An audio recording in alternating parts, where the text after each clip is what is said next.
আজকে আমি সোয়াবিনের একদম নতুনত্ব প্রায় হোটেলে যেরকম রান্না হয় খুবই সুন্দর টেস্টি, ওরকমই আমরা সবসময় চেষ্টা করি ঘরে বানানোর। তো আজকে ঠিক সেইভাবেই বানাবো, সেরকমই টেস্ট হবে এবং খেতে খুবই ভালো হবে। আমি এখানে একদম ছোটো সাইজে সোয়াবিন নিয়েছি। সোয়াবিন আপনারা বড় ছোট যে কোনো কিছু সাইজ নিতে পারেন, আমরা ছোটোটাই নিয়েছি।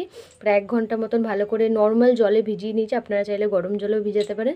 তারপরে কিন্তু একদম খুব ভালো করে একদম জলটা চিপে ফেলে দিয়েছি সোয়াবিনের ভেতর থেকে, একদম ড্রাই হয়ে গেছে। দেখুন সোয়াবিনটা এত সুন্দর করে চেপা হয়ে যায়, একদম লাইট হালকা হয়ে গেছে।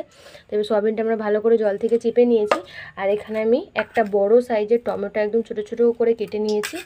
আর এরকম এইরকম চপ করার মতন এইরকমভাবে একদম একটু মিডিয়াম একটু ছোটো ছোটো হালকা সাইজের এই সাইজে আমি কিছু পেঁয়াজ এরকম 4-5টার মতো পেঁয়াজ আমি কুচিয়ে নিয়েছি। তো এবার দেখুন আমি কিভাবে করি রান্নাটা। আমি কিন্তু কড়াইয়ে সাদা তেল এবং সর্ষের তেল দুটো মিশিয়ে দিয়েছি। আপনারা সাদা তেল বা সর্ষের তেল যে কোনো একটা দিয়েও করতে পারেন। আমি দুটোই মিশিয়ে দিয়েছি, বেশ অনেকটা মতনই তেল দিয়েছি।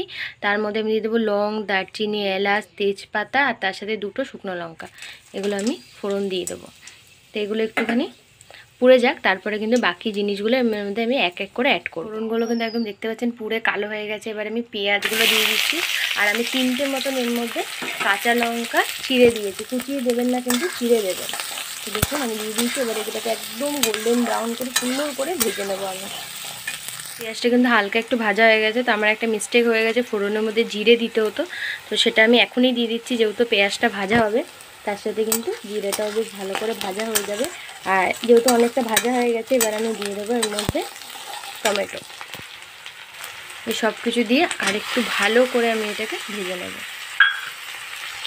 এটাকে দিয়ে ভালো করে নাড়াচাড়া করে ভেজে নেব। আর জিরেটা কিন্তু আমি যখন সব কিছু ফোড়ন দিলাম তখনই দেবেন। আমার একটু মিস হয়ে গেছিলো, ব্যাপারটা আমি ভুলে গেছিলাম, তো আমি কিন্তু এখন দিয়ে দিলাম, তাতেও কিন্তু কোনো সমস্যা হবে না। যেহেতু পেঁয়াজটা এখনও ভাজা হবে, সেখানে কিন্তু জিরেটাও ভালো করে ওর সাথে ভাজা হয়ে যাবে। অনেকটা ভাজা হয়ে গেছে। এবার আমি দিয়ে দেবো রসুন আর আদা। আমি হামলদিস্তায় ভালো করে থেতো করে রেখেছিলাম, সেটা দিয়ে দেবো। আপনারা কিন্তু পেস্ট করে দেবেন না, থেতো করেই দেবে আদা আর রসুন। থেতো করে দিলে কিন্তু বেশ ভালো লাগবে। তো এটাকে আমি কিন্তু আরও কিছুক্ষণ ভালো করে ভেজে নেব। আর টমেটো আর পেঁয়াজটা যখন দেবেন তখন কিন্তু হালকা ওর মধ্যে একটুখানি নুন দিয়ে দেবেন, তাহলে কিন্তু খুব ভালো করে খুব তাড়াতাড়ি এগুলো একটু গলে যাবে। ভাজা হয়ে গেছে। এবার আমি দিয়ে দেবো এর মধ্যে পরিমাপ মতো জিরে গুঁড়ো আর দিয়ে দেবো ধনে গুঁড়ো। সব কিছু কিন্তু পেস্ট করেও দেওয়া যেত, কিন্তু পেস্ট করে দেবেন না, আপনারা গুঁড়োটাই ব্যবহার করবেন। তো সব কিছু দিয়ে আমি আরও কিছু খানিকক্ষণ কষিয়ে নেব। আর গন্ধটা কিন্তু বেশ ভালো উঠেছে। এই রান্নাটায় কিন্তু গুঁড়োটাই ব্যবহার করতে হবে। কত সুন্দর করে আমি একদম কষিয়ে ফেলেছি, কালারটা দেখুন কত সুন্দর এসছে। আর একদম দেখুন একদম তেল ছেড়ে দিয়েছে একদম। তো হালকা আমি জাস্ট একটুখানি জল ইউজ করেছিলাম, খুব বেশিও কিন্তু জল লাগে না।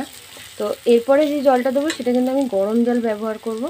আর এবার আমি দিয়ে দেবো, আমি সোয়াবিনগুলোকে হালকা একটুখানি সাদা তেল দিয়ে হালকা ভেজেছি। দেখতে পেয়েছেন যে কালারটা কীরকম, জাস্ট একটুখানি হালকা জাস্ট আপনাদেরকে ভাজতে হবে, এমন না যে খুব ডিপ ফ্রাই করতে হবে, হালকা একটুখানি জাস্ট আপনারা এটাকে ভেজে নেবেন।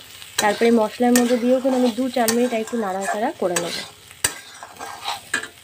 আপনারা তো তরকারিতে আলুটাকে সোয়াবিনের অনেক রকমভাবেই ব্যবহার করেন, আমি কিন্তু সিদ্ধ করেই ব্যবহার করব। এতে কিন্তু একদম সত্যি দোকানের মতন খুব ভালো টেস্ট আছে। সেখানে কিন্তু এরকম সিদ্ধ আলুই ব্যবহার করা হয়।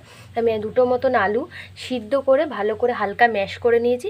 এবার সোয়াবিনটা যেহেতু দেওয়া হয়ে গেছে, এবার কিন্তু আমি এর মধ্যে আলুটাও দিয়ে দেবো। দেখুন সোয়াবিনটা কিন্তু আমি দিয়ে অনেকক্ষণ নাড়াচাড়া করে নিয়েছি। এবার যে আলুগুলো সিদ্ধ করে রেখেছি সেগুলো কিন্তু আমি এর মধ্যে দিয়ে দেবো। আর গরম জল আমি চাপিয়ে দিয়েছি, এগুলো একটু নাড়াচাড়া করেই কিন্তু আমি এর মধ্যে গরম জল দিয়ে দেবো।